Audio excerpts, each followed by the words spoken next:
जम्मू कश्मीर को फिर से नज़रअंदाज किया गया। जिस तरह से राज्यसभा के इलेक्शन पिछले 6-7 महीनों से डिले हो रहे हैं और यहाँ की 4 राज्यसभा की सीट्स 5 साल से ज़्यादा अरसे से अब वैकेंट पड़ी हुई है। वहीं जो 2 असेंबली कॉन्स्टिट्यूएंसी, एक तो नगरोटा और दूसरा बडगाम जो कश्मीर में है, उसके लिए इलेक्शंस ड्यू हैं, लेकिन अब वो इलेक्शन नहीं हो रहे हैं। जबकि हिंदुस्तान की बाकी 4 रियासतों में 5 वैकेंट सीटों पर इलेक्शंस हो रहे हैं और वो इलेक्शन 19 जून को होंगे, जबकि उनकी काउंटिंग 23 जून को होनी है। ये 5 सीटें गुजरात, केरला, पंजाब और वेस्ट बंगाल में हैं, जिन 5 असेंबली कॉन्स्टिट्यूएंसीज के बाईपोल्स होने जा रहे हैं। जबकि नगरोटा की सीट जो बीजेपी के सीनियर लीडर देवेंद्र सिंह राणा है, उनकी मौत के बाद वैकेंट हुई थी और अब उनकी बेटी वहाँ से जो है देवयानी, वो एक फ्रंट रनर है सीट के लिए। और उसके अलावा जो बडगाम,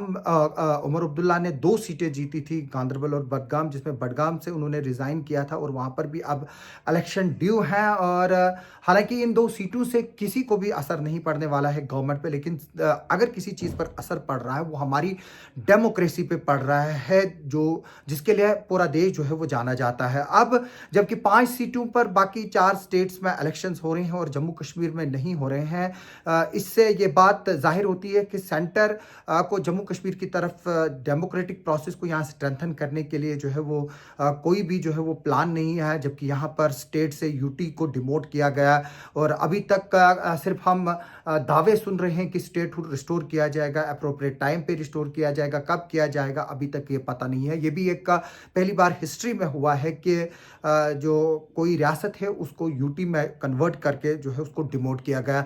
तो अब नई लेटेस्ट जो इसमें कड़ी शामिल हुई है वो हुई है इलेक्शन यहाँ पर अब नहीं होंगे, जिस बाईपोल इलेक्शन के लिए लोगों को इंतज़ार था। जो नगरोटा और बडगाम के लोग हैं उनका भी हक उसी तरह से है जिस तरह से बाकी लोगों को उनके डेमोक्रेटिक राइट है कि वो अपने एक इलेक्टेड रिप्रेजेंटेटिव को चुने। उसके अलावा जो राज्यसभा की 4 सीटें यहाँ पर, जो 2 कश्मीर से 2 जम्मू से वैकेंट है, उसमें भी अभी तक कोई भी पेशरफ्त नहीं हुई है। और सबसे बड़ी बात ये आ रही थी कि उसमें डॉक्टर फारूक अब्दुल्ला जो है वो राज्यसभा में जाएंगे और किश्तवाड़ से सजाद अहमद किचलू भी उसमें एक फ्रंट रनर थे। और इसके अलावा कश्मीर से भी जो है वो एक और सीट थी जिस पर नेशनल कॉन्फ्रेंस के एक सीनियर लीडर उनका जो है वो दावा था। तो अब लगातार जो है वो इस तरह की डिले होकर एक तरह से जम्मू कश्मीर के लोगों को इस बात का जो है वो एतराफ़ किया जाता है कि जितने भी यहाँ पर एक्टिविटीज़ होगी उस पर डायरेक्ट कंट्रोल जो है वो सेंटर का है।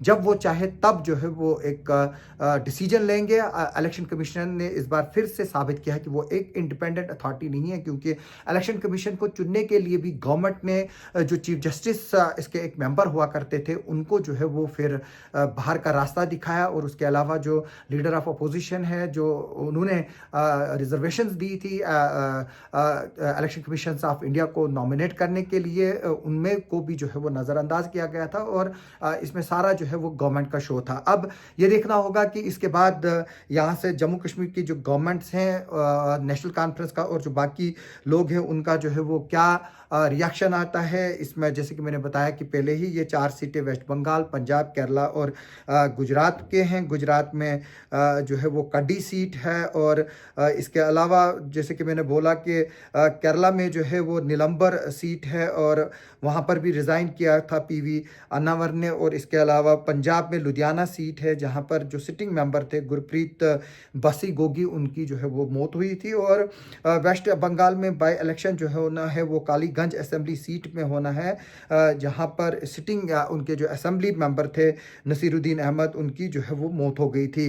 अब ये देखना होगा कि इसके बाद जो इलेक्शन कमीशन ऑफ इंडिया है उसका क्या रिएक्शन रहता है, जब पॉलिटिकल पार्टी जम्मू कश्मीर की इस डिसीजन को लेकर सवाल उठाएंगे कि जम्मू कश्मीर में क्यों जो है वो 2 वैकेंट सीटें हैं उन पर इलेक्शन नहीं हो रहा, और राज्यसभा की जो 4 सीटें यहाँ पर हैं क्यों जम्मू कश्मीर को नुमाइंदगी से जो है वो महरूम किया जा रहा है। ये जम्मू कश्मीर को किस बात की सज़ा दी जा रही है, इसका जो है वो जवाब इलेक्शन कमीशन को भी देना है, गवर्नमेंट ऑफ इंडिया को भी देना है। चाहे कोई भी जीते, यहाँ पर किसी को किसी के साथ वास्ता नहीं है। सिर्फ इस चीज़ से एक ही चीज़ होती है कि जो डेमोक्रेटिक प्रोसेस है वो स्कटल होता है, उसका एक तरह से गला घोंट दिया जाता है। आप हमारे साथ बने रहे, इस खबर पर आगे भी हमारी नज़र रहेगी। आप सबका सुनने के लिए और देखने के लिए बहुत बहुत शुक्रिया।